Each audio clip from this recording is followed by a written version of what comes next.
el caso de mi hijo no le ha interesado a nadie investigar. No se ha investigado, ni se va a investigar.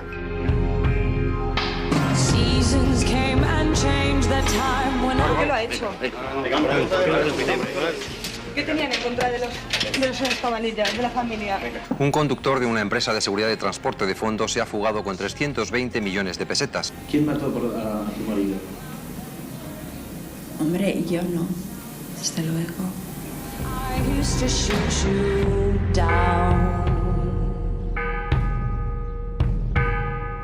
Le echamos mucho de menos. En casa se sigue hablando mucho de él y con mucha naturalidad.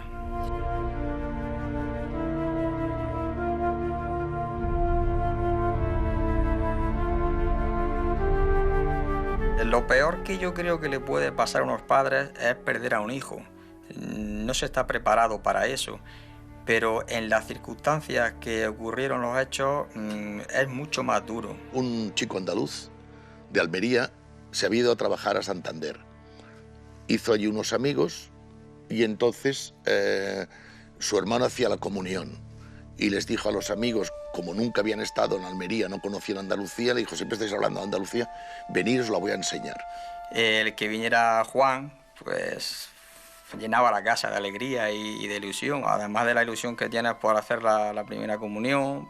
Los tres llegaron a Madrid en un día con muy mala suerte, que ETA atentó en la calle Conde Peñalver contra un general. ¿Nos dejáis pasar, por favor? Dejadnos pasar. Quitando. Cuidado, dejadnos pasar, por favor. Dejadnos pasar un momento. Venga, vale. Bueno, este es el coche 2G en donde viajaba el teniente general Valenzuela, el coronel y el soldado que resultaron muertos en el acto.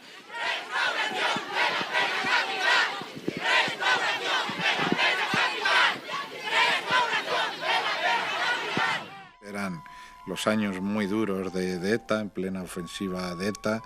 La Guardia Civil estaba muy sensibilizada. Para en Madrid, el jueves por la noche, hace noche allí en Madrid, ellos pues estaban ajenos a todo aquello. Por la mañana, el viernes, cuando van a emprender el viaje, el coche se les avería en Ciudad Real. Se plantearon ir en tren, no sé qué, llegar hasta Almería, al final acabaron alquilando un Ford Fiesta verde.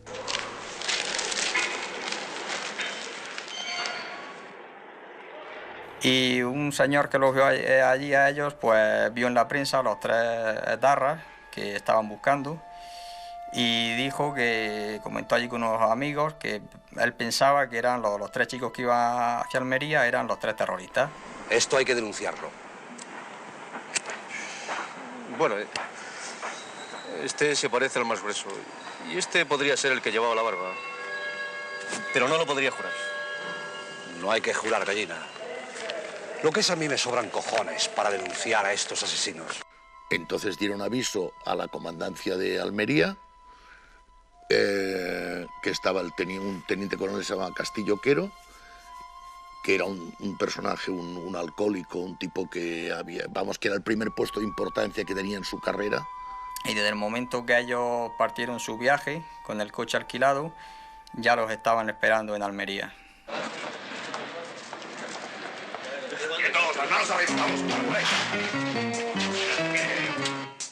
¿Qué pasa? ¿Qué pasa?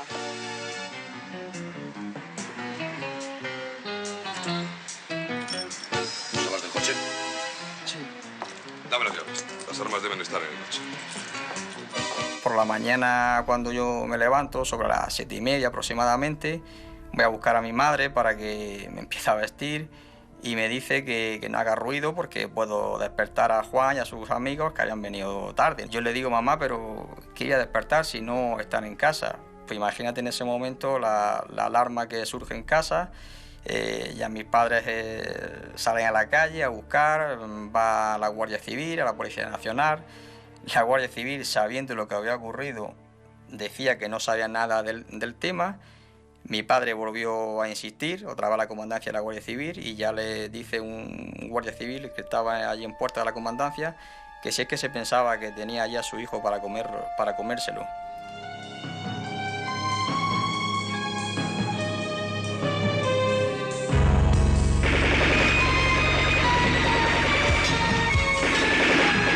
Después de torturarlos, Meten los cadáveres casi descuartizados en el asiento trasero del Ford Fiesta que habían alquilado y los llevan hasta la carretera de Jergal, donde precipitan el coche por un terraplén, la emprenden a tiros con el coche para, digamos, que los queman para borrar huellas de las torturas.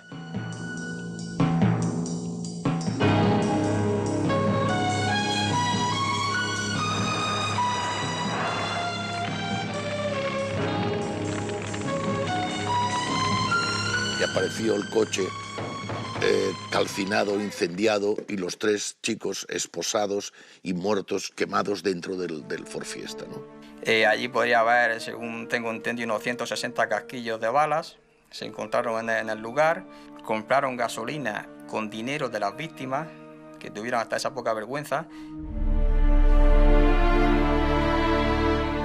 No eran ellos los autores del atentado, no tenían nada que ver, porque aquella misma noche, ya cuando dieron los carnets de identidad, se supo que estos no tenían ni antecedentes, pero que les trasladaban a Madrid para una comprobación de datos y que intentaron huir, que se abalanzaron sobre un guardia civil, que le cogieron el arma, no sé qué, y hubo que hacer fuego, tal, y bueno, una historia que era imposible, ¿no?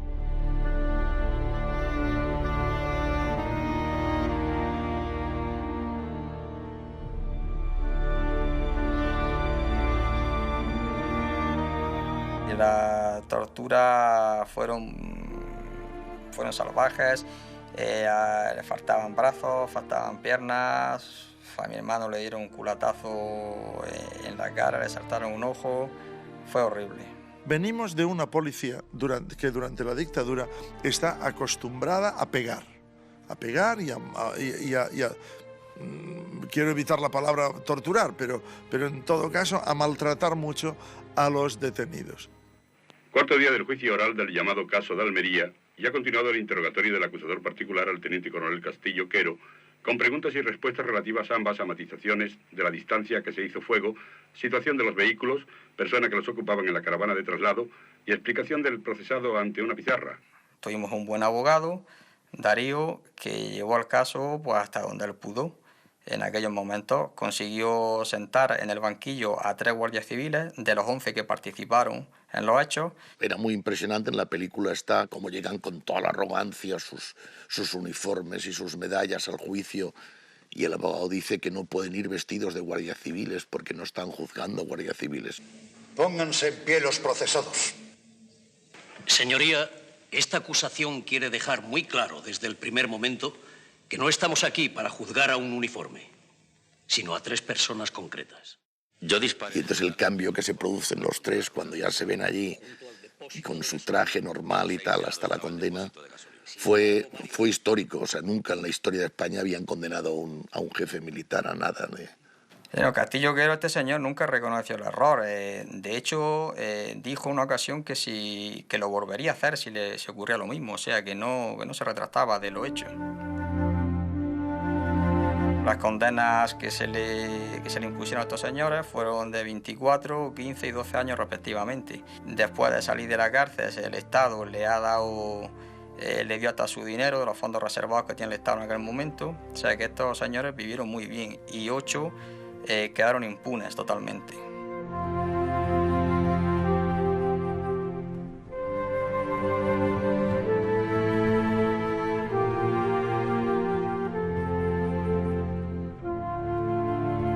Han pasado 33 años, pero para nosotros es casi como el primer día.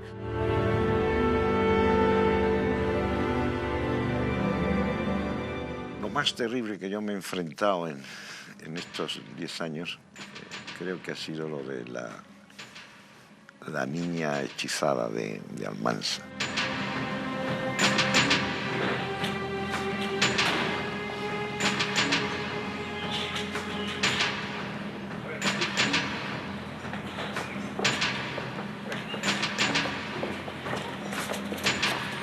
Para el psiquiatra fue un ataque de locura colectiva. Al forense le pareció sencillamente una barbaridad.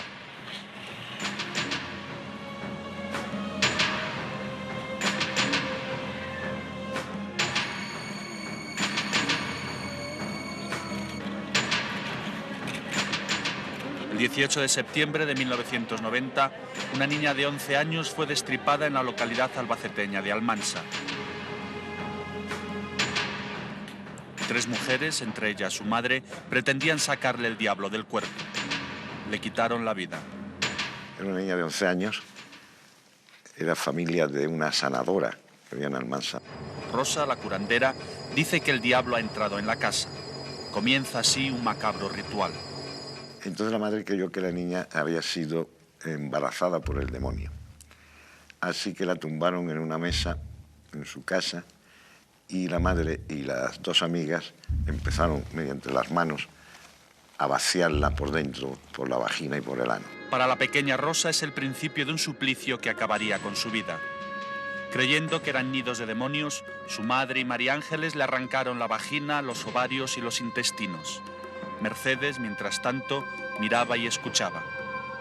Comenzó Rosa, no sé cómo comenzaría, mi hermana sujetaba y comenzó diciendo que le iba a sacar el embarazo que tenía. La niña gritó 2 o 3 veces, decía, lo único que decía, mamá, acabas ya, mamá, acaba ya. Su madre le hablaba del colegio, de cosas así, de los libros, que empezaba el día siguiente al colegio. Y en un momento dado me mandó que me acercara a ella, estaba tapada la niña con una manta y me puse mi cara con la de ella y la agarré de la mano y la hablaba. La niña me contestaba y ya llegó un momento en que Rosa dijo que estaba cansada, se le había cansado el brazo y le mandó a mi hermana que siguiera. Mi hermana siguió y me acuerdo que decía que no estaba embarazada de uno, que estaba embarazada de varios y que era un nido, que venía uno tras otro, uno tras otro. Entonces yo, un momento que la miré la mano a la niña, me di cuenta que se estaba quedando blanca y las dije que la niña estaba quedando blanca, ¿no? Mi hermana me contestó que tranquila, que no pasaba nada, que tenía catalepsia y la niña estaba bien. La agonía de la niña fue infinita, fue larguísima. Tardó mucho en morir porque, claro, estaba hueca, casi prácticamente hueca cuando muere. Hay que tener estómago para eso, ¿no? La niña primero se desmayó de dolor. Luego sufrió una hemorragia. Tardó 5 minutos en morir. Su padre, que pasó toda la noche rezando a la puerta del dormitorio, finalmente llamó por la mañana a la policía. Cuando personas por su cuenta, no sacerdotes y a veces brujos, a veces curanderos, han querido meterse en ese campo, ha sucedido que la persona encargada de hacer ese pseudoexorcismo, él ve cosas, él siente cosas y se pone a hacer operaciones que en ese momento las ve clarísimas en el furor de su frenesí, que cuando todo acaba dice, ¿pero qué he hecho? ¿Qué he hecho? En Almansa hay cerca de 60 curanderas que dicen tener poderes sobrenaturales para sanar. Pero en la historia de la ciudad jamás se conoció un crimen como este. No solamente la persona se deja hacer lo que sea, sino que allí estaba su madre o su padre o sus familiares y otros familiares rezando detrás de la puerta. Y sabían lo que estaba pasando y nadie hace nada. Debemos absolver y absolvemos a las procesadas. Rosa González Fito, de los delitos de parricidio y lesiones, y María Ángeles Rodríguez Espinilla, de los delitos de asesinato y lesiones de que eran acusadas, al concurrir en ambas la eximiente completa de enajenación mental. Una buena hoguera y las 3 quemadas. Ya lo creo. ¿No les parece justo lo que ha dicho? Claro que no es justo. Lo mismo que han hecho que hagan con ellas. Ahí se han equivocado psiquiatra, un médico, lo que sea, o jueces incluso. Ahí no está bien. Porque las 3 en ese mismo instante en local no estaban. Así que, por supuesto, una podía estar, pero las 3 no. Esas son unas asesinas. Me preocupa el que eso responde, yo creo, un poco al mundo de la subcultura o los restos de subcultura que puedan quedar en Almansa. Yo creo que lo que hay que hacer es cambiar eso. Pero muchos se preguntan aún por qué una niña de 11 años perdió la vida aquella noche de septiembre en Almansa a manos de una vecina y de su propia madre. El 6 de agosto de 1989, hace 6 años, una joven de 24 años que hacía la calle en este barrio montó en un coche y nunca más volvió. María del Carmen Heredia Alameda apareció desnuda y estrangulada en un edificio en construcción de la carretera de Vélez Rubio. Es la primera de una cadena de asesinatos todavía sin esclarecer. Hablo de un Jack a la española. Y es que a los 100 años exactos de los crímenes de Whitechapel, en Londres, en España y en Nueva York, hubo dos asesinos que quisieron homenajearlo portándose igual.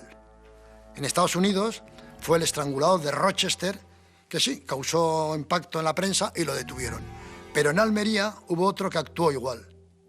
Un asesino del que no sabe nada. 22 días después, los familiares de Carmen Dolores Sandmeyer Ramón, de 20 años, dieron cristiana sepultura a sus restos en el cementerio de la capital. Carmen también apareció desnuda y estrangulada en unos acantilados. Hacía la calle en el Zapillo.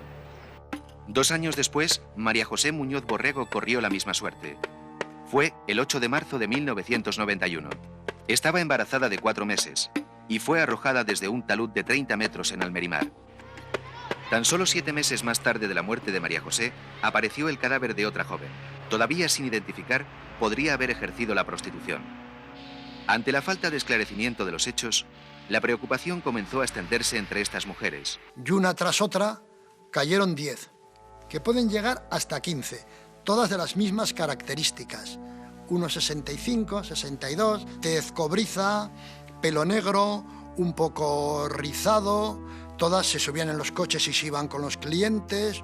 Todas ellas fueron estranguladas y una vez estranguladas, arrojadas por unos acantilados. El cuerpo desnudo de Aurora Amador Carmona apareció en un acantilado próximo a la carretera de Aguadulce. Aurora tenía 24 años cuando sus familiares la enterraron en el cementerio de San José, en la capital. Aurora se prostituía en el céntrico parque de Nicolás Salmerón, igual que hoy lo continúa haciendo su compañera Lucía. La muerte de la Aurora ya no se la merecía. Incluso ya llegó a la ABC a decir, existe un asesino en serie en Almería, y le dieron el nombre esto del asesino de los barrancos. El mundo de la prostitución almeriense está alarmado. Algunas profesionales se quejan de las dificultades para ejercer su trabajo. La causa es el miedo existente en las calles y la vigilancia policial sobre los clientes. Como ninguna víctima pudo escapar con vida, pues no se sabe absolutamente nada de él. Está silente, está dormido, pasado mañana puede haber más crímenes de esta persona, Jack, el estrangulador de Almería.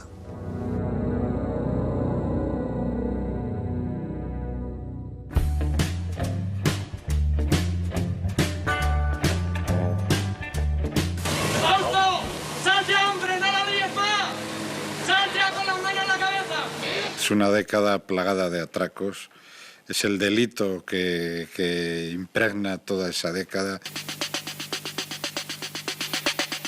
Estas son imágenes del atraco contra una caja de ahorros en San Sebastián. Aquellos atracadores, jóvenes y muy nerviosos, estaban bajo los efectos de la abstinencia de droga, de heroína. Buena prueba de ello es que la exigieron y que se les proporcionó para evitar males mayores. Tenía que hacer muchos atracos para mantener el ritmo que me gustaba a mí, porque yo no solo me drogaba, tenía que vivir y me gustaba vivir bien. Mis padres me habían acostumbrado a vestir bien, a vivir bien y a comer bien, entonces yo quería hacerlo también. Es un niño de casa rica, es un pijo. Normalmente nos imaginamos a los atracadores como gente salida del lumpen y de la necesidad y de la miseria y de un ambiente determinado. Con 16 años estaba totalmente enganchado, mi familia totalmente mosqueada conmigo. A mí me echó mi padre de casa, muy bien hecho, porque no era el hijo que él quería. Pues me encuentro en la calle eso, sin nada y enganchado. Es un tipo audaz, que nada le para, que es un tipo echado para adelante, ¿no? Tengo 16 años, voy en una Vespa y me acuerdo que escuché el ruido de una caja registradora. Luego me di cuenta que era un estanco, pero bueno, yo vi la caja registradora y dije, ahí hay dinero. Y ahí empecé a atracar. Como vi que los estancos y las farmacias, las cajas registradoras no tenían el dinero que buscaba, pues dije que el dinero estaba en los bancos y empecé a hacer bancos.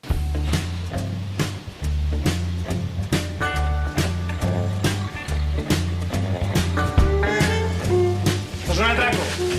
Entras, lo haces y sales y has triunfado. Pues eso es casi, bueno, es placentero, es casi orgásmico. Entonces engancha. ¡La puerta!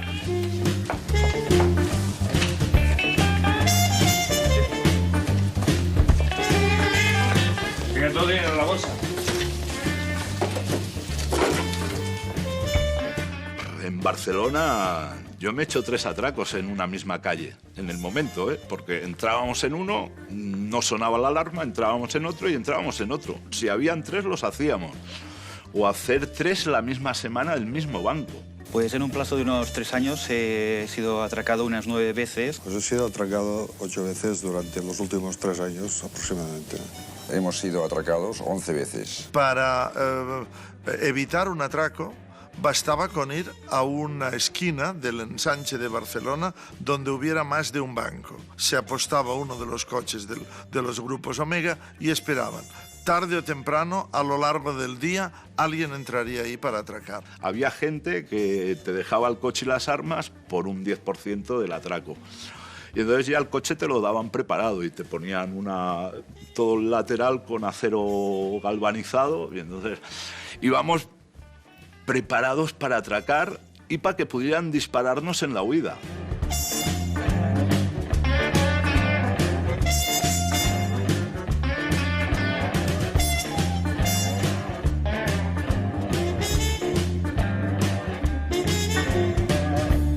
Cualquier delincuente sabe que tiene que ir a la cárcel.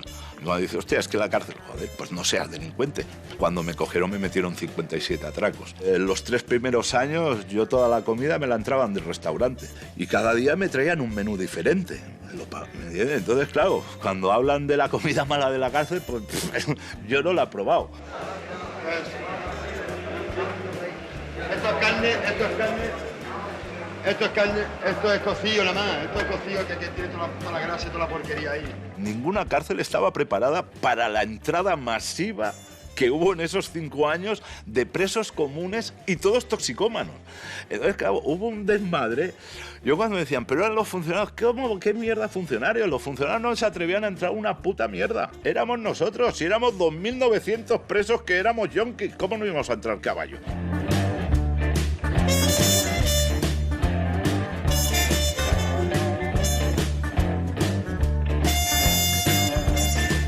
Tú salías al patio y había un muro y una reja, pero está en medio de Barcelona. La calle Rosselló, todas las calles tienen pisos. Mis colegas iban a las terrazas y solo tenían que tirar las bolas. ¿Qué hizo la modelo? Taparlo con rejas. No importa, y en vez de que bolones grandes con 100 gramos de chocolate, nos metían de todo, pues entonces ya solo caballo. Al final pusieron 3 rejas y lo último que estaban haciendo, lo poníamos bolitas de gramo, lo poníamos en cubitos de hielo, de fuera, lo tiraban por la noche, se quedaba el cubito de hielo ahí, se iba deshaciendo y luego en el patio estaba ahí pendiente y dijo, te caía. Estando en una casa en Tarrasa que tenía exagerada, de película, solo diré un detalle, tenía una mesa de cristal de Murano y las patas eran pezuñas de elefante. Tenía mujeres, putas, que venían y estaban conmigo, pero se iban.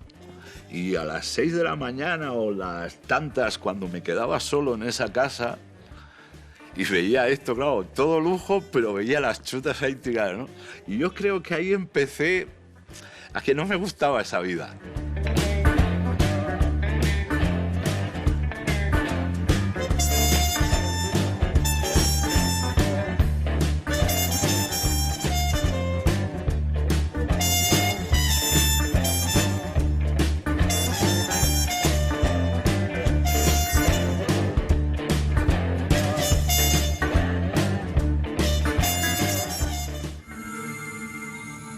Hace 8 meses, el 6 de abril, David salió de este portal a las 7 menos 20 de la tarde. Llevaba una bolsa con sus útiles de pintura y la merienda que ese día no había querido tomar en casa al regresar del colegio. Vino, además me duele aquí, decía que tenía aquí un pellizco, no quiso comer mucho, que no era normal en él, porque comía bien, se tomó un yogur, creo, Y se fue, que yo le dije, ¿quiere que vaya yo contigo? Aquel día mismo. Le dije, dice, no, que yo me voy. Y se fue, marchó de casa normal. Como todos los días, David iba a recorrer estas calles para tomar un autobús hacia el centro. Hoy era un día muy especial, un lunes, y solo el viernes anterior se había inaugurado una exposición en la que por primera vez se exponía un cuadro suyo, al lado de firmas reconocidas de la pintura malagueña. Era el caso de un niño, aparentemente un niño prodigio, era un niño que tenía vocación pictórica desde pequeño y literalmente se lo tragó la tierra. Se dirigía a la galería para volver a ver su cuadro colgado en la pared y tal vez cerciorarse de que no había sido un sueño lo que le había ocurrido el viernes anterior al fin de semana. Pero nunca llegó a la galería La Maison. Allí quedó su dibujo realizado en 7 horas a carboncillo y pastel. Era el Cristo de la Buena Muerte, una copia. Era un caso en que el niño tampoco era de una familia de dinero, o sea, que no era un elemento como vamos a secuestrar a este niño porque este niño nos va a dar dinero, el niño pintor. Nunca más se ha sabido nada de David. Nadie pidió jamás un rescate ni se puso en comunicación con la familia para dar una explicación. Tras la denuncia en comisaría se iniciaron las investigaciones en el entorno social del pequeño. Todo Málaga quedó plagado de sus fotos. Los medios informativos comenzaron a hacerse eco de una desaparición con muchos rasgos singulares, pero nada dio el fruto apetecido. Ni siquiera la recompensa de 1 millón de pesetas que ofreció el padre, con escasos medios económicos y sin disponer de esa cantidad en efectivo, por una pista. Yo nada más que pido, si alguna persona, la que lo tenga, que se dé cuenta de cómo estamos ya, que llevamos un mes así y ya no podemos más. La policía lo ha trabajado muchísimo, ese caso. Ya hace años la policía creyó haber encontrado una pista fundada, pero se desvaneció y el caso sigue sin aclarar, ¿no? Solo en el verano se alimentó una esperanza fundada. 2 testigos diferentes, un empleado de Renfe de Irún y un profesor de arte de Pamplona, dijeron haber visto a David en Lisboa pintando en el suelo. La policía portuguesa lo investigó y dijo a la española que sí podría tratarse del pequeño. Los 2 inspectores de Málaga fueron a comprobarlo y hallaron en su lugar a este niño de 14 años. Se llamaba Carlos, era portugués y medía 1,38, cuando David en el momento de su desaparición alcanzaba ya entre 1,55 y 1,58. Un niño muy estudioso, muy trabajador, apuntaba para genio de la pintura, decían que podía ser como su paisano Picasso, pues un gran artista. Y su vida, su vocación, era estar todos los días con los pinceles. David pintaba muy rápido. Le gustaba hacer retratos, incluido de él mismo, apuntes del natural y caricaturas. Era también muy ocurrente dibujando cómics y hacía asimismo esculturas. Una vez que salía de su colegio, era su casa, se venía con los compañeros porque venían de camino con él, pero ya cada uno se iba para su casa y ya está, ni de ir a un cine, ni a la calle a jugar, ni nada. Él no le gustaba irse a la calle. Un hecho, no hipótesis sino hecho, es que David estuvo raro ese 6 de abril. Lo fácil es atribuirlo a los nervios de la exposición, pero puede haber otra explicación, que él tuviera intención de marcharse. Pero la hipótesis de una huida voluntaria se contradice con otro hecho. David solo llevaba el billete de bonobús en el bolsillo y dejó en casa sus ahorros. Era muy raro aquello porque ese día la reina Sofía se encontraba allá y tenía que pasar por esa calle.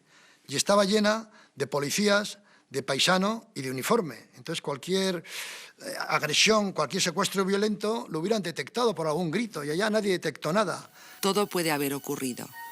Los padres de David se ahogan en la espera. Ya no conversan nada entre ellos.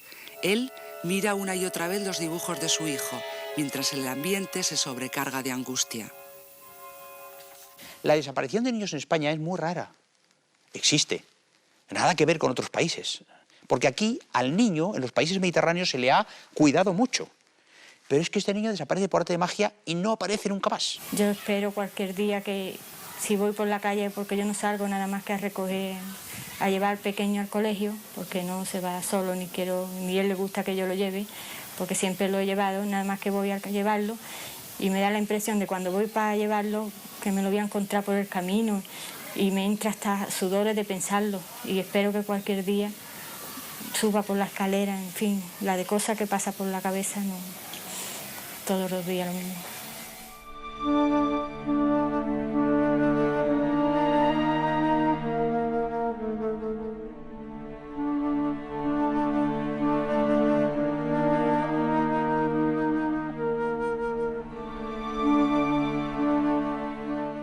Juro por mi honor luchar y pertenecer a la Guardia de Hierro de Delhaize hasta mi muerte, defendiendo 3 conceptos fundamentales y universales: amor, justicia y libertad, aplicándolos a mí mismo, caminando por el sendero de la verdad de Delhaize y defendiendo el concepto de la verdad de Alén. Así comenzaba un juramento, el de la Guardia de Hierro de Edelweiss, grupo cuyo símbolo es este. Alén no es otro que este hombre. Un líder paranoide que de la noche a la mañana se siente iluminado, monta una estructura doctrinal, empieza a vender su producto y encuentra clientela. Clientela entre gente joven o no tan joven, desorientada, que busca un norte, y cuanto más frágil es el público, más intenso es el poder que va a poder imponer ese futuro líder sectario. Era una historia fantástica, mezcla de fábula y ciencia ficción. Eduardo González Arenas, Eddie, era un príncipe de otro planeta que había venido para llevarse a los niños más perfectos cuando en 1992 la Tierra sucumbiera bajo una hecatombe nuclear. Y este pues le vino a contar lo mismo que han contado otras sectas, ¿no? O sea, de que el mundo se va a terminar y entonces los que sean buenos, los que sean creyentes, los que sigan los consejos de estos líderes, pues serán embarcados en unas naves y salvarán su vida yendo a otros planetas, ¿no? La secta alejaba paulatinamente a los niños de sus familias. El grupo se convertía así en su único mundo. Un mundo secreto que no podía compartirse con personas ajenas a Edelweiss. Porque fuera del grupo solo existía maldad y corrupción. No podía entrar todo el mundo en el grupo. Por supuesto tenían que ser niños y de 12 a 13 años. Tampoco podían entrar negros, ni mujeres, ni feos, ni gordos. Tenía unos rasgos que por lo menos a mí me recordaban muchísimo al nazismo, ¿no?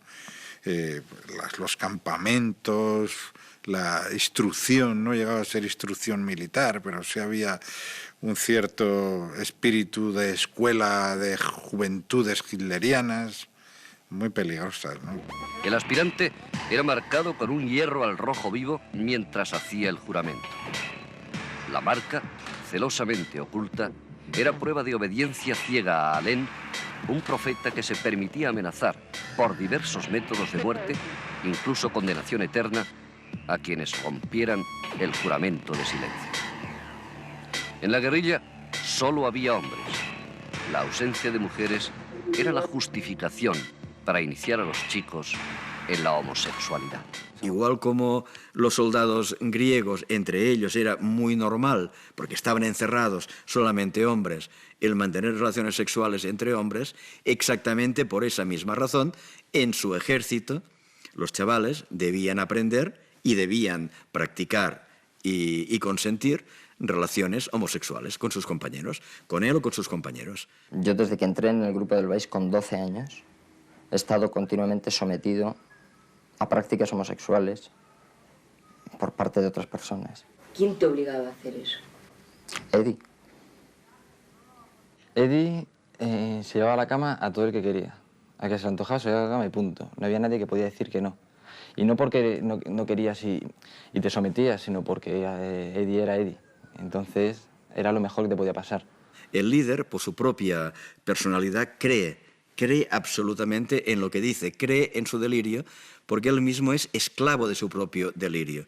Si uno dice que Dios le habla los miércoles, no es un farsante, se lo cree. Eduardo González Arenas se convirtió en un segundo padre para mí.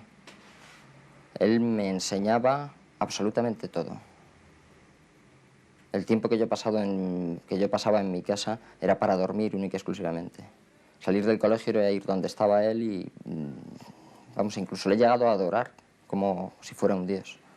Muchos de los chavales que habían de buenas familias de Madrid buscaban un padre. Su padre estaba muy ocupado, era un hombre más o menos importante, estaba haciendo su trabajo, teniendo una buena familia, pero los hijos se habían quedado un poco desorientados. Y yo soy vuestro padre, yo os voy a dar todo lo que vuestro padre nos ha dado. Pero empezó a haber denuncias de familiares de chicos que decían las familias que esos chicos se iban los fines de semana a acampadas y tal, muchos a la zona del Escorial y por ahí, y que luego cuando regresaban, aunque ellos no lo contaban, se lo contaban a algún amigo o algún hermano y tal, y contaban que habían sido objeto víctimas de violaciones y agresiones sexuales, ¿no?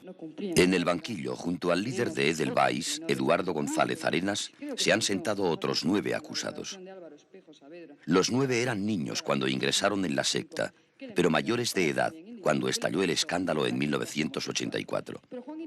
Las mismas técnicas de persuasión con las que fueron captados las utilizaron ellos a su vez con otros niños. Así lo han denunciado 28 testigos, cuya identidad ha sido protegida por el tribunal. El que era niño en aquella época, Luis, dice que ha mantenido con usted coito anal. ¿Es verdad? Absolutamente falso. Falso. El llamado, también menor en aquella época, manifiesta que su primera experiencia sexual la tuvo con Eddie. Absolutamente falso. Falso. El menor, nacido en el año 71, dice que en el verano del 83, con ocasión de una acampada en el pantano de San Juan, le masturbó y realizó el coito anal. Falso. Conocí mucho a Eddie y le dije un día, Eddie, tú vas a ser asesinado por una de tus víctimas. No te vas a librar, porque tú lo has buscado. ¿Alguno de ustedes tiene que añadir algo a lo que se ha dicho en esta sala durante las sesiones del juicio? Señoría, poder hacer uso de la palabra. Pero destacar sobre todo que si hay algún culpable en alguna interpretación de los hechos que se pudieran considerar que hubieran sido negativos, soy solamente yo y ninguno de mis compañeros que se sientan ahí detrás. Nada más. Gracias. ¿Alguno de los demás quiere decir la última palabra? Visto para sentencia.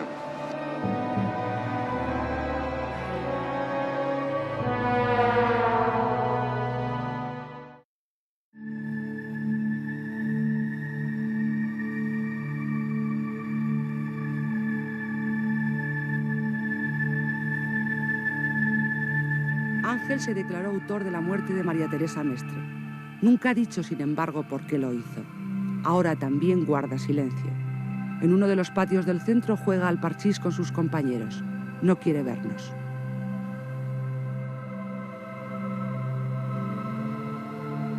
La señora María Teresa Mestre un día volvía de la compra, llegó a su casa y se encontró en la puerta con Ángel Emilio Mayayo, un chico joven, amigo de sus hijos, y Emilio Mayayo le dio conversación, se coló dentro de su casa, no se sabe de qué hablarían, pero bueno, se supone que la solicitó algo que a ella no le apetecía darle, y empezó con cachetadas y terminó matándola. Después arrastró el cuerpo hasta el baño y salió de la casa para deshacerse del coche y de algunos efectos personales de María Teresa. A lo largo de la tarde y noche de ese 9 de enero, Ángel Mayayo fue seccionando el cadáver en 4 trozos, con ayuda de una sierra que fue a buscar a su piso de Reus. Después lavó y secó con un aparato eléctrico los miembros y los introdujo en bolsas de plástico que escondió en el maletero de su propio automóvil.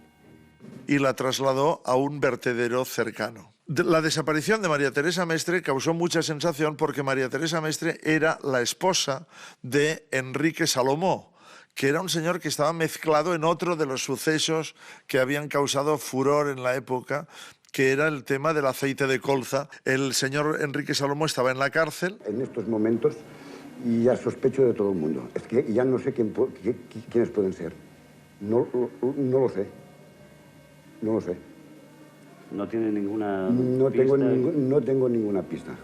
El 18 de enero, 9 días después de la desaparición de María Teresa, su familia recibía una carta en la que se exigía un rescate de 25 millones de pesetas. La firma era GADAC, siglas que fueron interpretadas como Grupo de Afectados por el Aceite de Colza. Ángel acompañó a los hijos de la víctima a denunciar su desaparición y vivió con la familia los días de angustia hasta su propia detención. En su casa se celebraban las ruedas de prensa, de ahí que la única imagen que existe del acusado, además de la foto policial, fue tomada por casualidad cuando franqueaba la puerta a los periodistas. Nadie podía creer que Ángel Mayallo fuese el autor.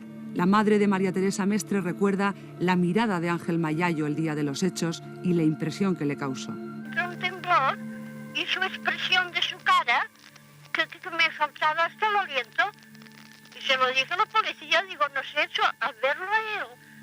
Ay, mientras digo, no puedo estar a tu lado, es que vete, por favor, vete. Y se marchó. Él colaboró en la búsqueda, o sea, fue un elemento más de la investigación en favor de la familia, ¿no? Entonces, nadie esperaba que un señor tan cercano, que incluso tenía amistad con la madre, mucha amistad con la madre, mucha amistad con el hijo y demás, pues él pudiera ser el asesino. La sorpresa saltó el 26 de marzo, cuando fue detenido Ángel Mayallo, y le fue intervenida la máquina con la que escribió la carta enviada a los Salomó. La intuición del policía Víctor Cuñado, que precisamente siguió esta pista, desembocó en una distendida entrevista con el presunto homicida en una cafetería de Reus. Mayallo hizo una detallada confesión e incluso desveló pruebas que le inculpaban, como el carnet de identidad de la víctima que escondía en un armario. Según el testimonio de Mayallo, los restos de María Teresa Mestre permanecieron 2 semanas en el piso de Reus. El 22 de enero, Ángel volvió a tomar las bolsas y las bajó por estas escaleras. Desde aquí las trasladó al vertedero de basuras de Cambrils, donde poco después 2 basureros encontrarían lo que en un principio parecía ser un maniquí. Tras apearse del camión y acercarse, comprobaron que se trataba de un cadáver casi desnudo, destrozado y mutilado. Era el cuerpo de María Teresa Mestre Guitó. Y cuando se encontró el cuerpo descuartizado, en una de las manos, en el puño cerrado de la mano, había 7 monedas. 7 monedas que primero se calculó que era como un ritual, como un mensaje esotérico, pero que realmente lo que era el cambio que le habían dado en la tienda. Ángel Emilio Mayallo, acusado del asesinato de María Teresa Mestre, esposa del industrial Enric Salomó, ha sido condenado a 21 años de prisión mayor y al pago de 6 millones al marido de la víctima y 3 millones a cada uno de los 2 hijos de la misma, según la sentencia hecha pública a primera hora de esta tarde. Los especialistas afirman que no es indispensable estar loco para cometer, sin motivo aparente alguno, un crimen así. De hecho, cualquier persona puede estar padeciendo trastornos de personalidad sin saberlo, que podrían desembocar en un acto fatal.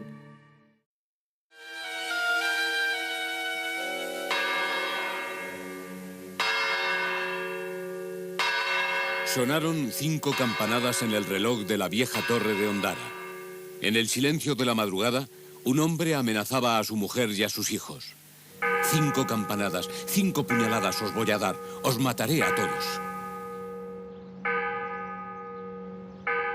La violencia de género era una cosa normal y corriente, perfectamente aceptada. En la España profunda y en la España gris del franquismo, aquello que algunas mujeres resumían diciendo mi marido me pega lo normal. Estos son los protagonistas del triste suceso producido en la madrugada del lunes 27 de octubre. María Ascensión Martínez Cabrera, 36 años. Alejandro Herrero Romera, 38 años. Alejandro, hijo de ambos, 18 años en la actualidad, el mayor de los 5 hijos del matrimonio. Dormían todos en la casa cuando Alejandro Herrero, el padre, llegó. Eran las 3 de la madrugada. A los gritos, los 2 hijos mayores, Alejandro y Rafael, aparecieron en el dormitorio. El padre amenazaba con matarlos a todos. Un palo, un cuchillo de cocina y un machete estaban en la alcoba. El terror, el miedo se apoderó de María Asunción, que, víctima del pavor, apuñaló a su marido. Esta señora, María Asunción, ha venido varias veces al ayuntamiento a quejarse por los malos tratos que tenía con su marido. En una de las ocasiones vino con la cara toda ensangrentada y con un brazo que también la había herido. Pero cuando le decía denunciarlo no, porque temía la represalia siempre. Siempre estaba pendiente de que no, por favor, porque este hombre cuando salga de la cárcel me va a matar a mí, me va a matar a mi hijo, y siempre estaba con el mismo tema. La parricida de Ondara está casada con un maltratador, un proxeneta, que capta prostitutas para clubs de alterne que hay entre Denia y el Vergel de Denia, bueno, en Alicante. Y él era, no quiero decir no lo que era, porque al lado de mi casa puso una herrería una vez. Y allí aquello no era una herrería, aquello era un puticlub. Y luego fue ella un día y la trajo de allá aquí a Garrote. Y ella mut. Y yo le dije, Mari, ¿por qué no lo denuncias? Dice, como mi marido hay muchos. Ella era una santa. Ella era una buena mujer y mejor madre, que creo que no habrá mejor madre que ella. ¿Y cómo justifica usted que en un momento determinado ella matara al marido? Son 20 años de calvario, señora. 20 años de sufrimiento. Y el vaso ya estaba rebosando. Y era en defensa propia, que él iba a todas. Hay incluso manifestaciones de todo el pueblo en favor de Mari, que la llamaban Mari. Que el cielo les juzgue, porque el pueblo de Ondara ya les ha juzgado inocentes. Se han manifestado 2 veces pidiendo justicia y solidaridad para una mujer y un hijo que durante 19 años han vivido sometidos bajo el terror de las amenazas y malos tratos. Ha sido una madre para mí muy superior a todas las demás madres, o las demás madres no se ha visto en el trance que ella se ha visto. Por lo tanto, yo le diría de ahora mismo que por mi parte fuera que la absolvieran completamente, porque esa mujer ha sido una mártir de la vida. Aquí la tenía acorralada, no la dejaba venir a trabajar, e incluso la amenazó el día antes de coger un cuchillo y venir y matarla si la veía trabajando aquí. Aparte de que no le daba ningún dinero. El juez se muestra muy benigno, le pone solo 6 años de cárcel, 6 años y medio de cárcel, y de esos 6 años solo cumple 2. Yo creo que eso es el momento en que se manifiesta, se explicita una simpatía de la sociedad por las maltratadas. Al sentir las 5 campanas, dice, cariño, siente las 5. Dice, 5 puñaladas te voy a meter en el hígado. No me mates con puñaladas, Alejandro. Digo, dame veneno que me muera poco a poco, pero no me hagas sufrir más. Y cogí el cuchillo y le di a mi hijo, en eso que entró mi hijo, y cogió el palo, pero no le dio. Yo le dije, fuera, menos, que no quiero, menos.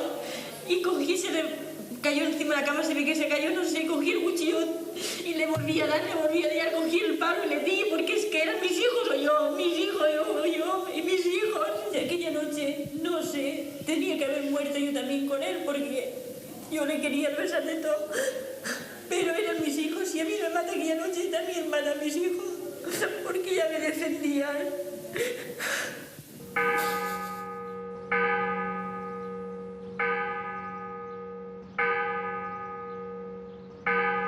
Santiago San José Pardo, delineante, portero de finca y apodado el Legionario por su servicio en este cuerpo durante 18 meses, fue el último de los subarrendatarios del mesón El Lobo Feroz, donde se cometieron los 2 homicidios. Este señor se contrató a una prostituta llamada Araceli y se la llevó a su mesón del Lobo Feroz, que ya es un sitio donde yo no iría de buena gana. El mesón del Lobo Feroz estaba cerrado, no había nadie. Nada más llegar esta prostituta al mesón, él le sirvió una bebida y se retiró un momento. Él regresó hacia la barra donde estaba la prostituta con un enorme cuchillo jamonero y empezó a lanzarle viajes, cuchilladas. Lo que pasa es que esta se defendió. Cogió un bidón que había de cerveza, se lo tiró a la cabeza, el otro le acuchilló varias veces en las manos, esta empezó a gritar, entonces los vecinos llamaron a la policía. Apareció la policía, él se negaba a abrir, llamaron a los bomberos, pero él la amenazó, que dice, de la cárcel se sale, del cementerio no se sale. Señor Santiago San José era en aquellos momentos un señor fornido, con cara de lobo feroz, ex legionario. Y la señorita Araceli, pues no sé, pero me parece que tenía 22 años. Yo no sé la desproporción de la lucha, pero le hicieron caso. La policía hace más caso, nunca hace caso de las prostitutas, hace más caso de los que las matan. Y entonces se dejó allí, el tema se murió allí. Dijeron, ay, esta señorita, claro, prostituta, probablemente ha entrado a robar a este honrado exlegionario. Y no le pasó nada, pero él abandonó el mesón del Lobo Feroz. Este es el mesón del Lobo Feroz, en la calle Lucientes de Madrid. Aquí, el pasado 23 de enero, se encontraron emparedados y ya esqueléticos los cadáveres de 2 mujeres de entre 35 y 40 años de edad. El hallazgo se produjo de forma fortuita al realizarse unas obras de albañilería en el sótano del mesón. Con lo cual se acordaron de quién había tenido alquilado el mesón. No fue difícil capturar a aquel señor.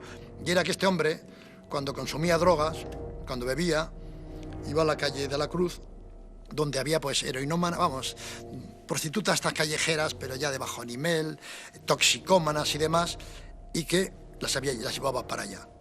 Bebía con ellas, luego no podía consumar el acto sexual dada su condición física y tal, y entonces él se sentía impotente, se enfadaba con ellas y cogía el cuchillo jamonero y mató a una, la dejó allá enterrada, mató a otra, la dejó enterrada, ya esta la intentó matar. El grupo de homicidios de la Brigada de Policía Judicial de Madrid solo ha podido identificar hasta ahora a una de las víctimas. Se trata de María Luz Varela Alonso, de 23 años, a la que pertenecía una cadena con una cruz de Caravaca y que fue asesinada en agosto de 1987. Su presunto homicida tras el crimen fue a una boda y al cabo de 5 días la sepultó en el sótano con yeso. Tenía una boda y tal, y bueno, dejó el cadáver allá, cerró ese fin de semana y cuando el lunes volvió de la boda, pues vamos a decir, la metió allá como, aquí era un cementerio, ¿no? Y con zota limpió el suelo y tal, y siguió atendiendo a los clientes y sirviendo tapas y demás, como si no hubiera pasado nada, ¿no? La segunda de las víctimas halladas por la policía no ha sido aún identificada. Fue asesinada en octubre de 1987. A ella pertenecían esta pajarita, la pulsera y el anillo. El arma homicida, doblada por efecto de las 3 agresiones, fue recuperada tras este último hecho, por el que fue detenido el presunto asesino. Y además, cuando lo detuvieron, dijo que agradecía la detención, porque si no, hubiera seguido exterminando prostitutas. Y 72 años de condena para ese hombre que ven, Santiago San José Ramos, por 2 delitos de asesinato, 1 más en grado de frustración y 2 de inhumación ilegal. Ha sido la sentencia de la Audiencia Provincial de Madrid por el llamado crimen del mesón del Lobo Feroz, un crimen cometido por San José Ramos, que asesinó y emparedó a 2 prostitutas en ese mesón. La sentencia le condena también a indemnizar con 15 millones de pesetas a las hijas de una de las víctimas. Este hombre acabó de cumplir su condena y mis últimas noticias, que estaba por Málaga hace años, de 4 o 5 años, yo le localicé por Málaga trabajando de guarda jurado en un centro comercial, o sea que es posible la reinserción. Dicen en el Albaicín que los perros aullaron durante toda la madrugada del miércoles 31 de enero. Dicen los vecinos de la calle San Luis, en el granadino barrio del Albaicín, que nada vieron ni oyeron. Pero detrás de las puertas y ventanas cerradas de la que ahora se conoce en Granada como la Casa del Miedo, una mujer de 36 años debió gritar hasta la agonía durante un ritual satánico que duró 23 horas, casi un día entero. Encarnación Guardia, la víctima del ceremonial, tenía, según sus asesinos, el diablo en el cuerpo. 2 de sus primas y un exorcista aficionado, Mariano el pastelero, sometieron a Encarnación a una ceremonia salvaje de exorcismo que la ha llevado a la tumba. Para Encarnación, sola y desnuda en su agonía, lo último real fue el dolor y el aullido de los perros del Albaicín. Las personas que están muy metidas en sectas satánicas, con el pasar del tiempo acaban muy mal. Y el demonio no es una ONG. El demonio al final pide su pago, atormenta, hace sufrir, y hay personas de este tipo que al final acaban literalmente volviéndose locas. Encarnación salió de casa de su padre a las 5 de la tarde del martes 30 de enero. Dejó la costura, quizá alguno de los vestidos que le estaba haciendo a su tía María, y recorrió las pocas calles que separan ambas casas de la familia. Su hermana Carmen la encontró casi 24 horas después, en la tarde del miércoles, desnuda, chorreando sangre y gritando como una loca, en la casa de la calle San Luis. Y entonces me volví para de criminales, la habéis matado, y me tenían las cruces hechas así, todas sentadas en la mesa, así como, y a mi novio de mi niña, a todo el mundo hicieron las cruces como Satanás. Ella la tribona, pandilla. A lo largo de esas casi 24 horas, en manos de sus 2 primas y del pastelero, Encarnación sufrió un sangriento ceremonial, Una sesión de tortura que para la Iglesia Católica nada tiene que ver con un exorcismo. El problema es que cuando lo hace una persona que él mismo puede caer en ese influjo, es cuando pueden suceder cosas espeluznantes. Una semana después del crimen, la tranquilidad aparente de los detenidos como presuntos responsables de la muerte de Encarnación Guardia resulta escalofriante. Mariano Vallejo, el pastelero, acude a la audiencia esposado pero tranquilo. Es hijo de una echadora de cartas y cree que ha heredado sus poderes. Según los primeros testimonios, debió llevar la voz cantante en la larga noche de la calle San Luis. ¡Hijo puta! ¡Pepe! ¡Asesino! ¡Asesino! Isabel y Enriqueta Guardia son hermanas, primas carnales de la difunta. Al ser detenidas, declararon públicamente que solo le hicieron a su prima lo que ella pidió, intentar sacarle el diablo del cuerpo. Satán, a lomos de la superstición, la locura y la ignorancia, ha triunfado en estos días sobre la razón. El número 39 de la calle San Luis será siempre la casa del miedo. Los perros del Albaicín aullaban con razón en la madrugada de enero.